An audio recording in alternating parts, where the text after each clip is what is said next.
নবী করিম সাল্লাল্লাহু আলাইহি ওয়াসাল্লামের জন্মদিনটা বাৎসরিক আদায় করব না মাসিক পর্যায়ে আদায় করব না সাপ্তাহিক পর্যায়ে আদায় করব, আমরা হাদিস থেকে জেনে নেই।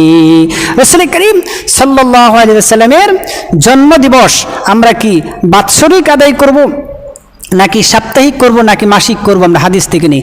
হাদিস থেকে পাওয়া যায় আল্লাহর নবী মুহাম্মদ সাল্লাল্লাহু আলাইহি ওয়াসাল্লাম প্রতি সপ্তাহের সোমবার দিন তিনি রোজা রাখতেন। সাহাবা কেরাম জিজ্ঞেস করলেন, ইয়া রাসূলুল্লাহ, প্রতি সপ্তাহ সোমবার দিন কেন রোজা রাখেন? আমার আপনার নবী মুহাম্মদ সাল্লাল্লাহু আলাইহি ওয়াসাল্লাম বলেন, শোনো আমার সাহাবা ও আমার সাহাবা কেরাম, শোনো, আমি নবী সোমবার দিন এই দুনিয়ায় আগমন করেছি, আবার ওই সোমবার দিনে আমার আল্লাহ আমার উপর ওহী নাজিল করেছেন, আবার ওই সোমবার দিনে মহান আল্লাহ রাব্বুল আলামিন আমাকে রাসালাত নবী বানিয়ে দিয়েছেন।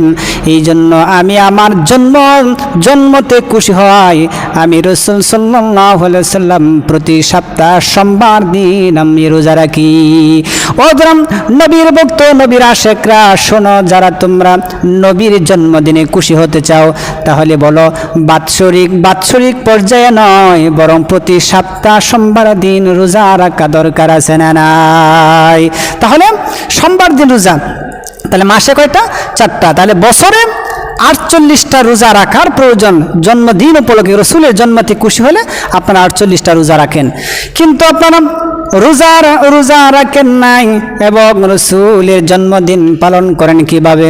জশ্মে জুলুস করেন, গান বাজনা করেন, আপনারা অনেক কিছু করেন, খিচুড়ি পাকান এবং অনেক বেধাতে কাজ করে আপনারা নবীর জন্মদিন পালন করছেন। এটা নবীর আশিক নয়, বরং আপনারাই হলেন নবীর দুশমন। কিভাবে বলি? যারা এই রবিউল আউয়াল মাস আসলে যারা নবীর আশিকে, যারার কলিজা ভরপুর হয়ে যায়, আমরা দেখেছি এই বাংলার জমিনে দেখেছি নবীকে কাফেররা যখন কটূক্তি করে, নবীকে যখন খারাপ অকথ্য ভাষা গালিগালাজ করে, তখন তোমাদেরকে নবীর সম্পর্কে কথা বলতে দেখি নাই।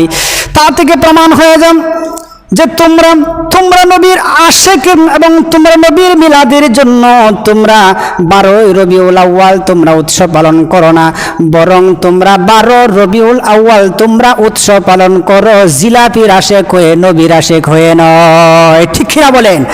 এই সমস্ত মানুষগুলো আসলে নবীর আশিকে তারা এই কাজ করে না। যদি নবীর আশিকে যদি এই কাজ করতো তাহলে প্রতি সপ্তাহ সোমবার দিন রোজা রাখতো, কারণ সোমবার দিন রোজা রেখেছেন রাসূল করিম সাল্লাল্লাহু আলাইহি ওয়াসাল্লাম।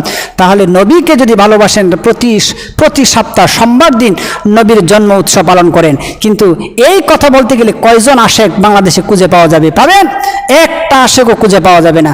আর ওই সমস্ত আশিকগুলা আমরা তো দেখেছি ইতিপূর্বে রাসূল করিম সাল্লাল্লাহু আলাইহি ওয়াসাল্লামের চরিত্র নিয়ে যখন নাস্তিক নূর সহকারে যখন অনেকে যখন কথা বলেছে, আমরা রসুলের সম্মান রক্ষাতে রাস্তায় নেমেছি, রাজপথে আমরা কথা বলেছি। আর ওই সমস্ত আশিক রসুলগুলা যারা মুহররম মাস এবং রবিউল আউয়াল আসলে যারা আশিক রসুল বলে দাবি করে, ওইগুলাকে তো আমাদের খুঁজে পাই না। ওরা মাজারের মধ্যে বসে, খানকায় বসে গাঁজা আর গাঞ্জাটা নিয়ে কথা বলেন, ঠিক কিনা? এই জন্য উচিত হচ্ছে রসুলের আশিক তো হবে তারাই যারা নবীর জন্মতে যারা খুশি হবে, তারা প্রতি সপ্তাহ সোমবার দিন রোজা রাখবে। শুধু তাই না, রসুলকে জিজ্ঞেস করা হলো, আমি প্রতি সপ্তাহ সোমবার এবং বৃহস্পতিবার রোজা রাখি কারণ প্রতি সপ্তাহ আমার আল্লাহর দরবারে সোমবার এবং বৃহস্পতিবারে আল্লাহর দরবারে আমল পৌঁছে যায়। যেন ফেরেশতা যেন আমার আমল যখন পৌঁছায়, তখন আমি যখন রোজা রাখা অবস্থায় যেন আমার আমল আমার রব আল্লাহর দরবারে পৌঁছে যায়। তার মানে আমি রোজা রাখি কারণ সোমবার দিন আমি রাসূল দুনিয়াতে আগমন করেছি। এই জন্য আমার জন্মদিন উপলক্ষে আমি যতদিন দুনিয়ায় বেঁচেছি প্রতি সপ্তাহ সোমবার দিন রোজা রেখেছি।